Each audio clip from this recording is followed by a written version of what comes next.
ओम शांति। कई बार हम घरों में देखते हैं बहुत अच्छा धन है, बड़ा घर है, बहुत अच्छी प्रॉपर्टी है, लेकिन घर में रिश्तों में प्यार व मधुरता नहीं है। रिश्तों में झगड़े हो रहे हैं। अच्छा धन है लेकिन स्वास्थ्य नहीं है। जीवन गोलियों के ऊपर चल रहा है। सब प्रकार का खाने का आनंद नहीं ले पा रहे हैं। धन है लेकिन कई बार बच्चे व्यसनी हैं, या फिर पिता और बच्चे में या दो जनरेशन में आपस में जो प्यार होना चाहिए वो नहीं है। क्या कारण हो सकता है? अगर ऐसा हो रहा है तो क्या कारण हो सकता है? कई बार ये भी दिखाई देता है घर में एक के बाद एक कुछ हादसे होते जाते हैं। किसी की डेथ हो जाती है, हॉस्पिटलाइजेशन, जैसे बच्चे से लेकर दादे तक हॉस्पिटलाइजेशन होता रहता है। फिर सोचते हैं हमारे घर में तो ये कब से हो रहा है, मालूम नहीं क्या हो गया। इसका एक मुख्य कारण हो सकता है हमारे घर में जो धन आता है वो धन कौन सी एनर्जी लेके आ रहा है। स्पिरिचुअल प्रैक्टिस में एक और बात कहते हैं, जैसे अन्न की शुद्धि वैसे धन की शुद्धि।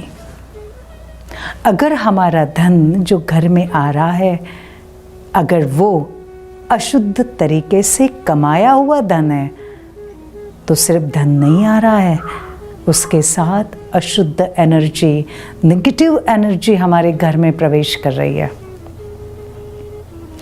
अशुद्ध तरीके से कमाया हुआ धन माना किसी को फंसाकर, धमकाकर, डराकर कमाया हुआ धन, जबरदस्ती से छीना हुआ धन, गलत तरीके से कमाया हुआ धन, किसी से काम करवाया लेकिन उसको उसका रिटर्न नहीं दिया, वो धन बचाया।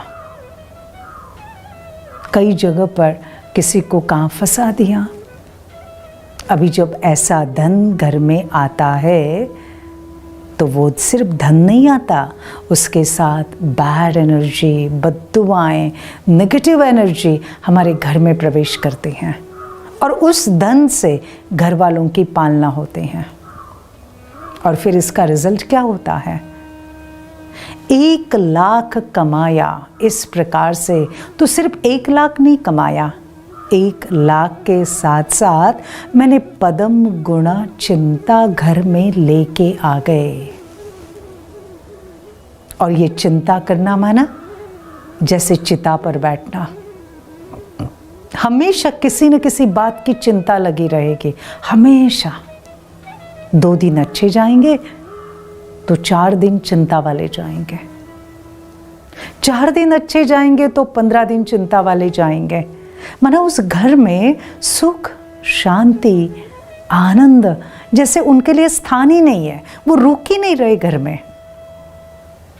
तो सोचो, क्या कहाँ ऐसा कभी कहाँ से धन तो नहीं आया?